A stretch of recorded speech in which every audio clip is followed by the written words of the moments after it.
بسم اللہ الرحمن الرحیم۔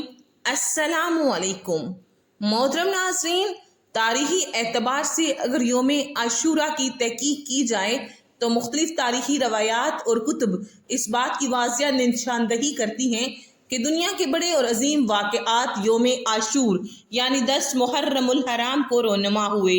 یعنی واقع کربلا سے پہلے بھی کچھ عجیب واقعات رونما ہو چکے تھے، لیکن ان سب میں کسی نہ کسی کے لیے خوشی اور نجات تھی۔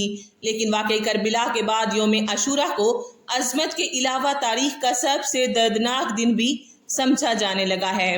محترم ناظرین، آئیے پہلے انہی میں سے کچھ خاص واقعات کا ذکر کرتے ہیں۔ نمبر 1، اللہ تعالیٰ نے 10 محرم کو ہی آسمان و زمین، قلم اور حضرت آدم علیہ السلام کو پیدا فرمایا۔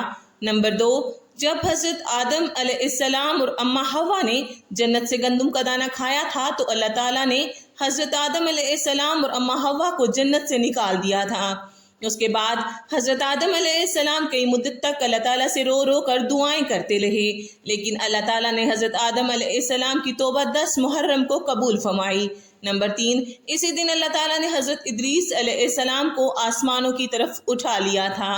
نمبر 4، جب حضرت نوح علیہ السلام کے دور میں سیلاب آیا تو حضرت نوح علیہ السلام کی کشتی سیلاب میں ادھر ادھر تیر رہی تھی، وہ سیلاب کی زد میں آ گئی تھی تو اللہ تعالیٰ نے حضرت نوح علیہ السلام کی کشتی کو اسی دن محفوظ کیا تھا۔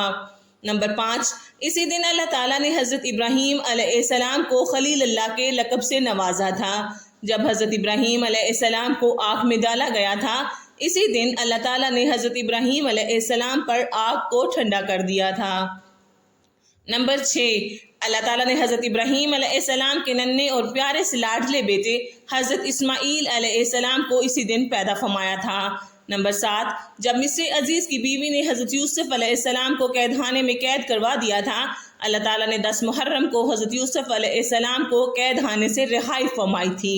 اس سے ظاہر ہوتا ہے کہ 10 محرم کا دن بہت ہی محترم اور احترام کے قابل ہے۔ نمبر 8، اسی دن اللہ تعالیٰ نے حضرت یعقوب علیہ السلام کے بیٹے حضرت یوسف علیہ السلام کو دوبارہ ملایا تھا۔ نمبر 9، جب فرعون نے حضرت موسیٰ علیہ السلام اور حضرت موسیٰ علیہ السلام کے پیروکاروں کو جان سے مارنے کے لیے ان کا پیچھا کیا تھا تو یہی وہ دن تھا جب اللہ تعالیٰ نے حضرت موسیٰ علیہ السلام کو فرعون کے ظلم و ستم سے رہائی عطا فرمائی تھی۔ نمبر 10، اسی دن اللہ تبارک و تعالیٰ نے پیغمبر حضرت موسیٰ علیہ السلام پر تورات نازل فرمائی تھی۔ نمبر 11، محرم کی 10 تاریخ کے دن ہی اللہ تعالیٰ نے حضرت سلیمان علیہ السلام کو دوبارہ سے بادشاہت نصیب فرمائی تھی۔ نمبر 12، اسی دن اللہ تعالیٰ نے حضرت ایوب علیہ السلام کو سخت بیماری سے شفا عطا کی تھی۔ نمبر 13، یہ وہی دن ہے جس دن حضرت یونس علیہ السلام کو 40 دن مچھلی کے پیٹ میں رکھنے کے بعد باہر نکالا گیا تھا۔ نمبر 14، اسی روز اللہ تعالیٰ نے حضرت یونس علیہ السلام کی قوم کی توبہ قبول کرتے ہوئے اس قوم سے عذاب کو دور فرمایا تھا۔ نمبر 15، اسی دن اللہ تعالیٰ کے نبی حضرت موسیٰ علیہ السلام کی ولادت ہوئی تھی۔ نمبر 16، یہ وہی دن ہے جب یہودیوں نے حضرت عیسیٰ علیہ السلام کو ہر طرح سے تنگ کر دیا تھا تو اللہ تعالیٰ نے حضرت عیسیٰ علیہ السلام کو یہودیوں کے شر سے محفوظ کر کے آسمان کی طرف زندہ اٹھا لیا تھا۔ نمبر 17، اس مبارک دن میں ہی دنیا میں پہلی دفعہ باران رحمت نازل ہوئی تھی۔ نمبر 18، خانہ کعبہ پر اسی دن نیا غلاف چڑھایا جاتا تھا۔ نمبر 19، اسی دن حضرت محمد صلی اللہ علیہ وآلہ وسلم نے اپنی بیٹی حضرت فاطمہ رضی اللہ تعالیٰ عنہ کا نکاح مولا علی شیر خدا سے کیا تھا۔ نمبر 20، اسی دن بدبخت یزیدی فوج نے حضرت سیدنا مولا حسین کو میدان کربلا میں شہید کیا۔ نمبر 21، محرم کی 10 تاریخ کو ہی قیامت ہوگی۔ کربلا ایک پیغام ہے، یہ صرف 10 دن کے لیے رونے کا نام نہیں ہے۔ بے شک حسین کے لیے رونا بھی سنت ہے۔ حضرت ام سلمہ سے حضور اکرم صلی اللہ علیہ وآلہ وسلم نے فرمایا، ام سلمہ آج ایک فرشتہ ملنے آ رہا ہے، بہت خاص، کسی کو اندر نہیں آنے دینا۔